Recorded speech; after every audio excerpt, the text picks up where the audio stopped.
Hello guys, I am Ricky and you're most welcome to our YouTube channel Nirmala निर्वाण classes. Physics चल रहा था, जो टॉपिक उसमें देख रहे थे वो है खगोल की एस्ट्रोनॉमी चल रहा था और खगोलीय या आकाशीय पिंड सेलेस्टियल बॉडीज देख रहे थे। जो टॉपिक आज देखेंगे वो है तारे के जीवन का अंतिम चरण, final stage of stars life. एक तारे के जीवन का अंतिम चरण, लेकिन अंतिम चरण के पहले हमने तारे का जन्म और तारे के विकास को पढ़ चुका है। लेकिन जब हम तारे के अंतिम चरण में आएंगे तो अगर तारे के जन्म के साथ तारे के विकास को भी समझते जाएं और उसके बाद जो तीसरा कंडीशन होगा तारे का अंतिम चरण, उसको भी समझेंगे तो वह ज़्यादा बेहतर होगा। तो चलिए शुरू करते हैं आज की वीडियो का। लेकिन हाँ, लास्ट तक बने रहिएगा, बहुत बेहतरीन वीडियो है, सुपर नॉलेज मिलेगी आपको। चलिए आगाज करते हैं आज की वीडियो का। तारे के जीवन का पहले, जब तारे के जन्म की बात जिसके पहले वाली वीडियो में हमने की है कि तारे का जन्म कैसा होता है ना, तारे का जन्म कैसे होता है, तो हम जानते हैं कि आकाश गंगाओं में जो हाइड्रोजन और हीलियम गैसें हैं, है ना, इसके संघनन के द्वारा एक तारे का जन्म होता है, एक तारा बनता है। फिर जब वो संघनित होता है फिर वो छोटे छोटे बादलों में टूटता है, और जब वह छोटे छोटे बादलों में टूटता है उसके बाद उसमें गुरुत्वाकर्षण, है ना, गुरुत्वाकर्षण बल काम करती है। वो एक दूसरे को ग्रेविटेशन के द्वारा क्या करता है, एडजस्ट किए हुए रहता है। और वही गुरुत्वाकर्षण जो है, गुरुत्वाकर्षण के कारण ही वह छोटे छोटे जो हाइड्रोजन और हीलियम गैसों के संघनित रूप में बादल के रूप में हैं, वो गुरुत्वाकर्षण के कारण ही सिकुड़ते चले जाते हैं। उनमें एक सिकुड़न की घटना होती है, वो सिकुड़ते चले जाते हैं। और सिकुड़ता हुआ यह गैस पिंड क्या कहलाता है, आदि तारा या आद्य तारा कहलाता है। इसको हमने पहली वीडियो में देखा है, आदि तारा या आद्य तारा कहलाता है। और इसके सिकुड़ने पर बादल के परमाणुओं की परस्पर टक्करों की संख्या बढ़ जाती है। जब ये गुरुत्वाकर्षण के कारण सिकुड़ना शुरू करते हैं तो उसके अंदर, उस गैस के अंदर जो बादलों का जो आप कह सकते हैं एटम है, परमाणु है, वो आपस में क्या होता है, सिकुड़ना प्रारंभ करते हैं और उसमें परस्पर टक्करों की संख्या बढ़ जाती है। तो टक्करों की संख्या इसलिए बढ़ती है क्योंकि उसमें गुरुत्वाकर्षण के द्वारा क्या होता है, सिकुड़न होना शुरू हो जाता है। तो वो टक्करों की संख्या बढ़ जाती है और उसका ताप जो है, उसकी टेम्परेचर बहुत ज्यादा बढ़ जाती है, टेम्परेचर बढ़ जाती है। सिकुड़ने की प्रक्रिया लगभग 1 अरब वर्षों तक चलती है। 1 अरब का मतलब 100 करोड़ वर्ष है। 100 करोड़ वर्ष तक वो क्या होती है, सिकुड़ती जाती है और उसका टेम्परेचर बढ़ता चला जाता है, वो छोटा होता चला जाता है और आंतरिक ताप उसकी जो है बहुत ज्यादा बढ़ती चली जाती है। हाइड्रोजन के नाभिक अब नाभिकीय संलयन द्वारा, है ना, वो सिकुड़ता हुआ चला गया। अब क्या करेगा, हाइड्रोजन का नाभिक नाभिकीय संलयन की अभिक्रिया होती है ना, नाभिकीय संलयन की अभिक्रिया के द्वारा जो हाइड्रोजन के नाभिक थे वो हीलियम में परिवर्तित होते चले जाते हैं, वो हीलियम बनते चले जाते हैं ना, हीलियम के नाभिक बनते चले जाते हैं। और इससे अंदर का ताप जो है और काफी बढ़ जाता है। इससे क्या होता है, उसके इंटरनल जो टेम्परेचर है वो बहुत ज्यादा बढ़ती चली जाती है। तो यहां तक था कि एक तारे का जन्म और तारे का विकास, है ना। जब एक हाइड्रोजन जो है आपस में हाइड्रोजन नाभिकीय संलयन के द्वारा जब हीलियम के नाभिक में बनना शुरू कर देता है तो वहां तक आपका तारा का विकास है। जन्म के साथ तारे की विकास की घटना हमने आपसे ये 2-3 मिनट में बता दी। अब जो उससे आगे बढ़ना है वो है तारे के जीवन का अंतिम चरण, final stage of stars life. अब इसके बाद में क्या होगा, अब अंतिम चरण की ओर हम लोग बढ़ते हैं और इसी को आज देखेंगे हम लोग, ठीक है ना। तो अब यहां से क्या होता है कि जब हाइड्रोजन के नाभिक नाभिकीय संलयन के द्वारा हीलियम के नाभिक में परिवर्तित होते हैं, या कह सकते हैं हीलियम के नाभिक में बनते चले जाते हैं, तो उसके बाद क्या होती है, उसके बाद की घटना है कि जब तारे में हाइड्रोजन कम हो जाती है तो इसका बाहरी सतह फूलने लगता है। अब तारे में क्या हो गया, हाइड्रोजन घटता चला गया, है ना। तारे में जो हाइड्रोजन थी, हाइड्रोजन क्या होती चली गई, कम होती चली गई, डिक्रीज करता चला गया, है ना। हाइड्रोजन कम होती जाती है तो इसका बाहरी सतह फूलने लगता है। इससे क्या होगा, तारे का जो बाहरी सतह है ना, बाहरी सतह वो फूलने लगता है, फूलने लगता है। मतलब वो क्या हो गया, थोड़ा थोड़ा जो है वहां पर सूजना, उसका फूलना स्टार्ट हो गया। तो जब हाइड्रोजन कम होता चला गया या हाइड्रोजन कम हो जाती है तो इसका बाहरी सतह फूलने लगता है और वह लाल हो जाता है। फूल के क्या हो जाता है, लाल हो जाता है ना, लाल हो जाता है। अब वह लाल होता चला जा रहा है। क्यों, क्योंकि जो तारे के विकास में जो हाइड्रोजन का योगदान था वह तो नाभिकीय संलयन के द्वारा वह हीलियम का नाभिक बनना शुरू हो गया। हाइड्रोजन हीलियम के नाभिक बनना शुरू हो गया, इसलिए हाइड्रोजन में क्या हो गई, हाइड्रोजन घटता चला गया होगा। ये साइन डिक्रीज मतलब हाइड्रोजन घट रहा है, हाइड्रोजन घटता चला गया और उसकी बाहरी सतह फूलने लगता है। किसकी, तारे की बाहरी सतह फूलने लगता है और वो कैसा हो जाता है, वो लाल हो जाता है। है ना, लाल हो जाता है। यह तारे के अंतिम समय की पहली निशानी है। ये क्या होता है, ये तारे की अंतिम समय की पहली निशानी है। ये तारे के अंतिम समय की पहली निशानी,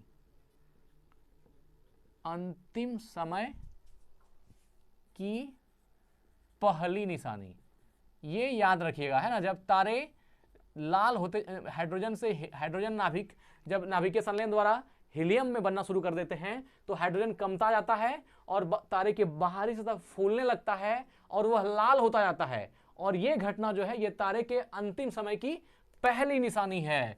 अंतिम समय मतलब क्या, अब तारा जो है इंड होता चला जाएगा, वो धीरे धीरे धीरे खत्म होने की कगार पर है। हम पढ़ रहे हैं तारे के जीवन का अंतिम चरण। तो अब क्या हो गया, यहां से अब तारे का अंतिम समय की ये पहली निशानी हो गई कि उसका बाहरी सतह फूलने लगा, हाइड्रोजन घटने लगा और वह कैसा हो गया, लाल हो गया, लाल होता चला गया। ठीक है, ऐसे तारे को लाल दानव तारा कहते हैं। अब ऐसे तारे को क्या कहते हैं, लाल दानव तारा। तो यहां से आपको लाल दानव तारा का मतलब भी समझ में आ गया होगा, लाल दानव तारा, है ना। ऐसे तारे को लाल दानव तारा कहते हैं, यहां लिख दीजिए, ऐसे तारे को लाल दानव तारा, या इसको इंग्लिश में कहते हैं लाल दानव को आपका रेड जिएंट, रेड जिएंट, है ना। तो लाल दानव तारा, रेड जिएंट स्टार भी कह सकते हैं, लाल दानव तारा कहते हैं। अब यह समझ में आ गया होगा कि लाल दानव तारा किसको कहते हैं। जब नाभिकीय संलयन की अभिक्रिया होती है और हाइड्रोजन हीलियम के नाभिक में कन्वर्ट होना शुरू कर देता है तो उसमें बाहरी सतह फूलने लगता है और वो लाल हो जाता है। ये तारे के अंतिम समय की पहली निशानी है और ऐसे तारे को लाल दानव तारा कहते हैं। तो हमको लगता है कि बात आपको अच्छी तरह समझ में आ गई होगी कि लाल दानव तारा या जो रेड जिएंट स्टार है ये क्या होता है, ये आपको समझ में आ गया होगा कि लाल दानव तारा किसे कहते हैं। लाल दानव तारा किसे कहते हैं, तो लाल दानव तारा किसी तारे के अंतिम चरण की ऐसी निशानी है जिसमें हाइड्रोजन कमता जाता है और हाइड्रोजन के नाभिकीय संलयन अभिक्रिया के द्वारा हीलियम के नाभिक में बदलते चले जाते हैं और तारे का बाहरी सतह फूलने लगता है एवं लाल हो जाता है। और तारे के इसी घटना को हम लोग क्या बोलते हैं, है ना, लाल दानव तारा या रेड जिएंट स्टार कहते हैं। ठीक है, अब यहां तक लाल दानव तारा आप समझ गए। हमारा सूर्य आगामी 5 अरब वर्षों में ऐसा ही लाल दानव तारा बन जाएगा, ऐसी संभावना है ना।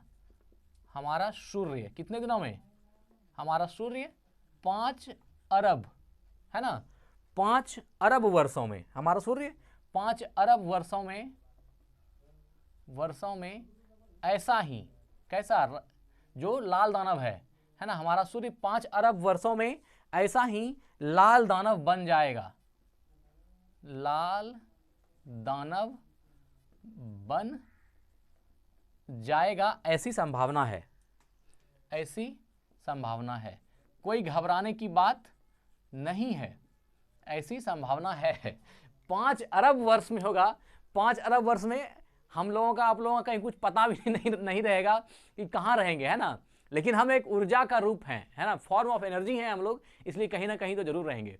तो ये तो हमारा सूर्य 5 अरब वर्षों में ऐसा ही लाल दानव बन जाएगा, ऐसी कल्पना जो है वैज्ञानिकों के द्वारा या खगोलविदों के द्वारा, जो एस्ट्रोनॉमर हैं उनके द्वारा ऐसी कल्पना की गई है कि हमारा सूर्य भी 5 अरब वर्ष के बाद जो है लाल दानव तारा बन जाएगा। इसका मतलब इस चीज से आप समझ सकते हैं कि अभी जो हमारा सूर्य है वो किस स्टेज में है ना। पढ़ने का मतलब होता है हर चीज को समझना।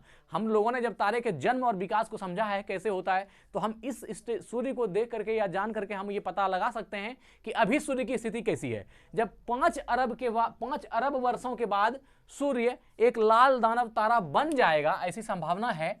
तो अभी सूर्य किस जगह पर है ना, अभी सूर्य जो है किस जगह का मतलब यह है कि अभी सूर्य किस अवस्था में है। तारे के जन्म, विकास और मृत्यु को आप जान रहे हैं, तो वो किस अवस्था में है, तो सूर्य अभी जो है विकास की अवस्था में है, ऐसा आप मान सकते हैं। लेकिन धीरे धीरे यही विकास जो है धीरे धीरे जब उसके हाइड्रोजन खत्म होगा, चूंकि हाइड्रोजन नाभिकीय संलयन के द्वारा हीलियम बनेगा और हीलियम के नाभिक बनेंगे और उसके साथ ही साथ क्या होगा, उसकी बाहरी सतह फूलने लगेगी और ये लाल हो जाएगी। ये तारे के अंतिम समय की पहली निशानी होगी और ऐसे तारे को लाल दानव तारा कहेंगे। तो अभी सूर्य में 5 अरब वर्ष समय है। चलिए आगे बढ़ते हैं।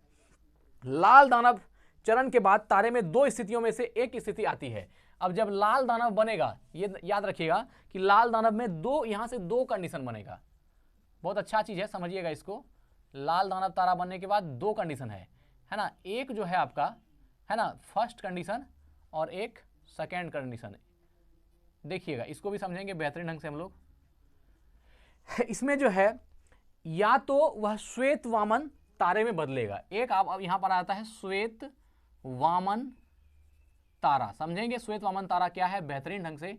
और एक तो श्वेत वामन तारा बन जाएगा, इसको बोलते हैं white dwarf star, white dwarf star, ये हो गया। और दूसरा जो इसका इसी का है वो है न्यूट्रॉन तारा, न्यूट्रॉन तारा, न्यूट्रॉन तारा, हाँ इसको बोलेंगे न्यूट्रॉन स्टार्स, न्यूट्रॉन स्टार्स। देखिए, अब लाल दानव तारा, लाल दानव चरण के बाद तारे में दो स्थितियों में से कोई एक स्थिति आती है। जब कोई तारा लाल दानव लाल दानव स्टेज पर आ जाता है, अर्थात कि रेड जियांट स्टार के तौर पर जब आ जाता है, लाल दानव तारा जब कोई तारा बन जाता है, तो यहां से उस तारे की जो है दो गति होती है। एक तो गति है कि यह श्वेत वामन तारा बनेगा, है ना, एक है कि यह श्वेत वामन तारा बनेगा, और दूसरा गति है अगर श्वेत वामन तारा नहीं बनेगा तो यह न्यूट्रॉन तारा बनेगा। क्या बनेगा? न्यूट्रॉन तारा बनेगा। अब लाल दानव तारे जब कोई भी तारा लाल दानव अवस्था में आता है तो वहां से उसकी दो गति होती है।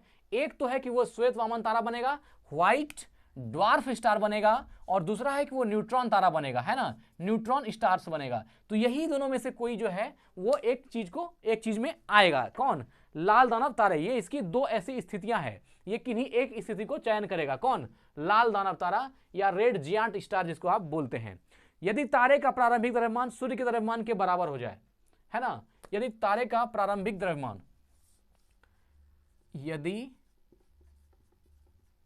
तारे का प्रारंभिक द्रव्यमान, यदि तारे का प्रारंभिक द्रव्यमान, है ना, सूर्य के बराबर हो जाए, यदि तारे का प्रारंभिक द्रव्यमान सूर्य के बराबर, सूर्य के द्रव्यमान के बराबर हो तो वह श्वेत वामन तारा बनता है। सूर्य के द्रव्यमान के बराबर हो, के बराबर हो। यदि तारे का प्रारंभिक द्रव्यमान सूर्य के द्रव्यमान के बराबर हो तो वह तारा क्या बनता है? श्वेत वामन तारा बनता है। यदि तारे का प्रारंभिक द्रव्यमान सूर्य के द्रव्यमान के बराबर हो तो वह तारा श्वेत वामन तारा बनता है, व्हाइट ड्वार्फ स्टार बनता है। और न्यूट्रॉन तारा क्या होगा? यदि तारे का प्रारंभिक द्रव्यमान सूर्य के द्रव्यमान के बराबर हो तो वह श्वेत वामन तारा बनता है, ये तो हमने देख लिया। और यदि तारे का प्रारंभिक द्रव्यमान सूर्य के द्रव्यमान से बहुत अधिक हो, है ना, तो उसका अंत अत्यंत विस्फोटक होता है और वह न्यूट्रॉन तारा बनता है। तो यहां पर जो आपका एक न्यूट्रॉन तारा है, इसके बारे में भी हमको लिखना होगा, न्यूट्रॉन तारा के बारे में। यहां तो हमने श्वेत वामन तारा के बारे में बताया, अब इसको लिख लीजिए, है ना, सूर्य के द्रव्यमान से बहुत अधिक हो। यदि तारे का प्रारंभिक द्रव्यमान, यदि तारे का प्रारंभिक द्रव्यमान, है ना, सूर्य के द्रव्यमान से बहुत अधिक हो, सूर्य के द्रव्यमान से अधिक नहीं, बहुत अधिक, द्रव्यमान से बहुत अधिक हो, बहुत अधिक, सूर्य के द्रव्यमान से बहुत अधिक हो, तो उसका अंत अत्यंत विस्फोटक होता है। तो उसका अंत अत्यंत विस्फोटक, हल्का फल्का नहीं, अत्यंत विस्फोटक होता है। तो उसका अंत अत्यंत विस्फोटक होता है, उसका अंत अत्यंत विस्फोटक होता है, वह न्यूट्रॉन तारा बनता है। और वह न्यूट्रॉन तारा बनता है। क्या बनता है? न्यूट्रॉन तारा, न्यूट्रॉन तारा बनता है। अब देखिए, यहां से आपको दोनों ही बातें समझ में आ जाएगी। दोनों ही तारे को हमने डिफाइन किया। अभी हम समझाएंगे कि ये दोनों तारा क्या क्या होता है या इसकी क्या क्या और भी कंडीशन होती है, उससे जुड़ी हुई और भी बातों को हम लोग समझेंगे यहाँ पर। तो देखिए, एक हो गया, यहाँ पर हमने डिफाइन किया श्वेत वामन तारा को, है ना, ये वाला जो है ये श्वेत वामन तारा। तो जिस तारे का प्रारंभिक द्रव्यमान सूर्य के द्रव्यमान के बराबर होगा वह श्वेत वामन तारा होगा। और यदि तारे का प्रारंभिक द्रव्यमान सूर्य के द्रव्यमान से बहुत अधिक, सूर्य के द्रव्यमान से बहुत अधिक होगा तो उसका अंत अत्यंत विस्फोटक होगा, वो बहुत ही विस्फोटक होगा। अगर सूर्य के द्रव्यमान से बहुत अधिक द्रव्यमान है तारे का तो उसका अंत अत्यंत विस्फोटक होता है और वह न्यूट्रॉन तारा बनता है। क्या बनता है? तो वह न्यूट्रॉन तारा बनता है। तो यहां से मित्र आपको दोनों ही बात समझ में आ गया होगा कि श्वेत वामन तारा क्या है और न्यूट्रॉन तारा क्या है। तो श्वेत वामन तारा और न्यूट्रॉन तारा दोनों की परिभाषा डिफाइन करती है किससे? सूर्य के द्रव्यमान से। अगर किसी तारे का प्रारंभिक द्रव्यमान सूर्य के द्रव्यमान से कम होगा तो वह तारा श्वेत वामन तारा बनेगा, व्हाइट ड्वार्फ स्टार बनेगा। और अगर किसी तारे का प्रारंभिक द्रव्यमान सूर्य के द्रव्यमान से कई गुना ज्यादा हो या बहुत अधिक हो तो उसमें अंत में क्या होगा? एक विस्फोट होगा और वह तारा क्या बनेगा? न्यूट्रॉन तारा बनेगा। तो यहां से न्यूट्रॉन तारा किसे कहते हैं और श्वेत वामन तारा किसे कहते हैं, व्हाइट ड्वार्फ स्टार क्या है और न्यूट्रॉन स्टार क्या है, दोनों को आप बेहतरीन ढंग से समझ पाएंगे। न्यूट्रॉन तारा में क्या होता है? एक विस्फोट होता है ना, और उसका द्रव्यमान सूर्य के द्रव्यमान से बहुत ज्यादा होता है और विस्फोट होने के बाद ही वह न्यूट्रॉन तारा बनता है। ठीक है। और जो श्वेत वामन तारा है यह सिर्फ तारे का प्रारंभिक द्रव्यमान सूर्य के द्रव्यमान के अगर इक्वल होगा तो वह श्वेत वामन तारा होगा।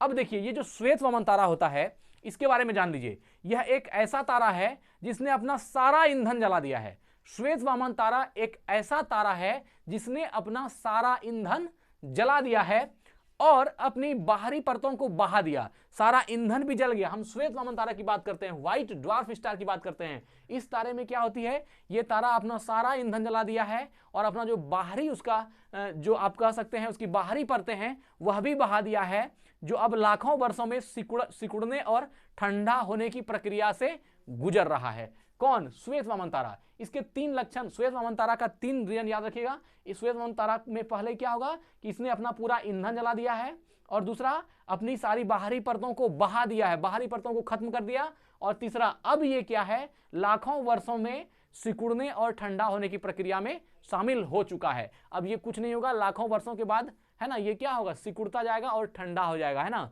लाखों वर्षों के बाद सिकुड़ने और ठंडा होने की प्रक्रिया से गुजर रहा है। तो ये बात हो गई श्वेत वामन तारे की, है ना। जबकि दोनों ही कंडीशन लाल दानव तारा का है, उसमें से एक श्वेत वामन तारा को हमने देख लिया। अब न्यूट्रॉन तारा की खासियत क्या है?